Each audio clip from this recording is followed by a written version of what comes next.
petty family feud started with my brother-in-law's wife picking a fight with me. Until then, there were no issues, just a peaceful life with my in-laws. I'm Hannah, a 35-year-old housewife, married for 3 years. My husband, Roy, is a year older than me and currently runs his father's company. It's a well-loved, reputable local business founded by his father. I stay out of the company's business. I'm studying law for the future. My relationship with my in-laws is good. I moved in with my in-laws right after getting married, but my father-in-law hardly goes to the office now, enjoying socializing with friends, and my mother-in-law works all day in accounting at his company, so they really appreciate my handling of all the housework. Additionally, Roy has an older sister, who is 3 years his senior and works at their father's company with her husband, and a younger brother, 2 years his junior, who works at a friend's company and has moved out. Since I had little interaction with them, there were no issues. The peace was disrupted when Roy's brother, Tyler, married 27-year-old Melissa. She was already pregnant at the time of the marriage and gave birth to twins, a boy and a girl, 2 months later. In contrast, Roy and I don't have children. Only my in-laws, Roy's sister, my husband Roy, and I know this, but the issue lies with Roy. However, Melissa, who doesn't know this, started saying that their family is more suitable to inherit the company. Initially, Melissa asked me, "You're already past 30 and still don't have kids. Why is that?" Honestly, I've been fed up with people asking, "No kids yet?" or saying, "It's your duty as the eldest son's wife to bear an heir." Of course, I married Roy knowing we couldn't have children, so I just laughed off such comments. So, as usual, I vaguely answered Melissa, "Well, that's something only God can decide." Then she bluntly said, "Doesn't that mean you're defective as a woman and a wife? Unlike you, I've given birth to both a boy and a girl, so don't you think our family should be the successor?" She even pressed, "My husband, Tyler, also thinks it's unfair for Roy to take over the company. Can't you talk to Roy about handing over his position to my husband?" I replied, "That's not something I should interfere in. If you're so keen on succeeding the company, you should discuss it directly with our father-in-law. Though Roy is currently in charge, the company's CEO is still his father. I thought talking to the father-in-law might change things, but..." Melissa retorted, "That's why I'm asking you." Apparently, Tyler was quite rebellious when younger, leading to a pretty bad reputation locally. According to Melissa, his parents know this, so it's unlikely they'd choose him as a successor. She insisted, "That's why I'm asking you. Even if Roy takes over, there's no next generation to follow, right? It'd be better if Tyler became the president from the start. So, don't tell me about it.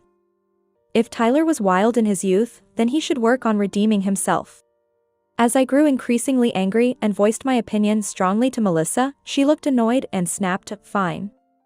Just watch me." It seemed like she was plotting something. Over the weekend, Melissa and Tyler suddenly showed up with their twins. Since they hadn't visited much after the birth, everyone exclaimed, "How adorable. Do they look like me?" "Look at their eyes," said the grandparents, though honestly, they didn't resemble the grandfather. The in-laws were overjoyed. Tyler, grinning foolishly, was buttering up, saying, "Right? They'll probably grow up to be great kids, just like Grandpa. Your genes are amazing." Melissa also spoke to the twins, "Look, here's Grandpa and Grandma. They're going to love you a lot." Ah, I see, that's their strategy. It's indeed quicker to use the grandchildren card than to redeem the tarnished reputation of Tyler. But, I think, or rather I'm sure, their efforts are in vain. While I thought this, Melissa looked at me and smirked. "I want to raise these children to be as respectable as you. Can I bring them here often to show them your admirable ways?" I thought it's ridiculous to show this to infants, but the father-in-law was surprisingly happy and agreed readily. Then, getting carried away, Tyler asked in a wheedling tone, "Dad, we're really struggling financially now with 2 kids all of a sudden. My current job pays poorly. Could you help us out a bit for your adorable grandchildren?" The grandfather, smitten with the twins, agreed to give a monthly allowance of $1,000. My mother-in-law and Roy watched her with complex expressions. Later, my mother-in-law told me that she and my sister-in-law had to apologize a lot for Tyler's past misdeeds. The diligent and hardworking sister-in-law, who is the opposite of Melissa and Tyler, strongly opposed their marriage, and the mother-in-law regretted not listening to her. It's unthinkable that couple could raise their kids properly. And I was terrified they'd dump the twins on us, she said. Indeed, I agreed. Hannah, this is no time to be relaxed. If they bring the twins over on weekdays, you'll be the one looking after them. That's right. I've never raised children, so there's no way I could properly care for babies just a few months old. But surely, Melissa wouldn't leave her twins with someone like me, I thought. Since you probably can't have kids anymore, I'll let you have a pretend experience, Melissa told me. A few days later, in the afternoon, Melissa brought the roughly half-year-old babies to our house and tried to leave by herself. Hey! That's incredibly irresponsible. What if something happens to these kids? I shouted in anger. Melissa replied cheerfully, if anything happens, I'll blame it all on you. Poor mother to have such a daughter-in-law. Hearing that, I completely lost my temper. Using your own children for your and your husband's schemes. Enough is enough. What? Scheming? Watch how you talk. Isn't it sad for your mother-in-law and father-in-law? Having an infertile woman like you as the eldest son's wife, leading to the end of the company in the next generation. Why do you assume it'll end? What are you talking about? Since the eldest son, Roy, doesn't have kids, there won't be a next generation once he becomes the president. Someone else will become the president. I won't let that happen. After yelling that, Melissa actually left the two babies behind and walked out. What should I do? My mother-in-law is super busy with the company's year-end accounting. Should I contact my husband? But Roy has zero experience with child-rearing too, and he has apologized many times for the fact that I can't get pregnant because of him. Should I really discuss the baby situation with him? While I was pondering, the two babies started crying almost simultaneously. The father-in-law tried to soothe them but couldn't. Right, my sister-in-law has experience with child-rearing. Remembering this, I quickly contacted her, and she came right over. At 10 p.m., a drunken Melissa was greeted by me, my husband, the in-laws, and her husband. My sister-in-law was in another room, making sure the twins didn't wake up. What's going on? Why is everyone here? Melissa was visibly shaken. The mother-in-law asked why she left the children for 7 hours. Oh, that? Hannah insisted on taking care of them and kicked me out. How awful, right? Roy responded to Melissa's smooth lie. I heard all your conversation with Hannah this afternoon. You really talked down my wife. Actually, Roy had been troubled by Melissa's recent behavior and had installed listening devices after her last visit. Melissa was momentarily flustered but then said, isn't it the truth? The eldest son's wife can't even have children. Quiet. That's when the mother-in-law raised her voice.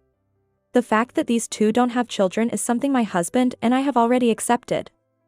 It's none of your business. Before marrying, Roy and I had a bridal check at the hospital to see if we could conceive. That's when it was discovered that Roy had a congenital issue preventing us from having children. The mother-in-law cried, apologizing for giving birth to Roy that way.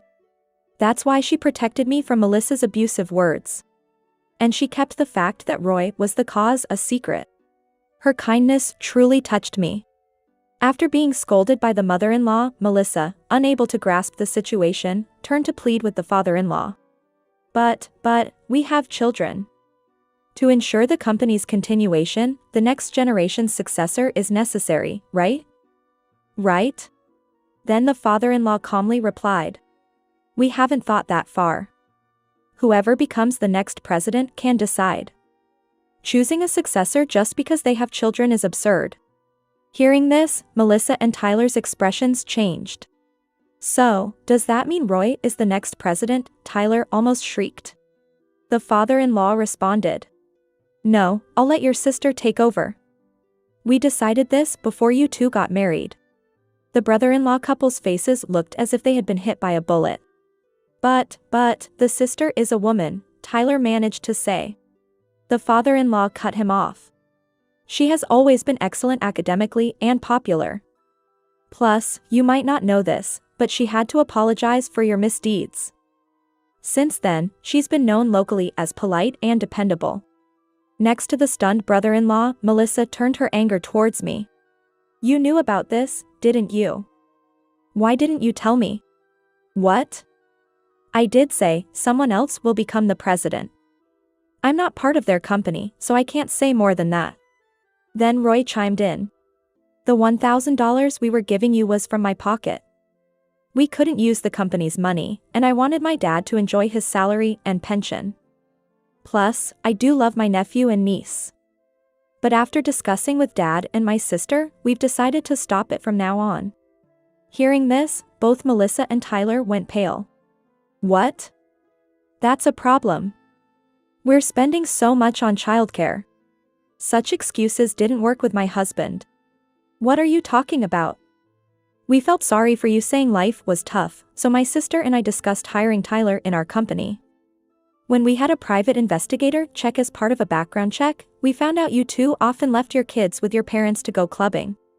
At this revelation, the couple collapsed on the spot.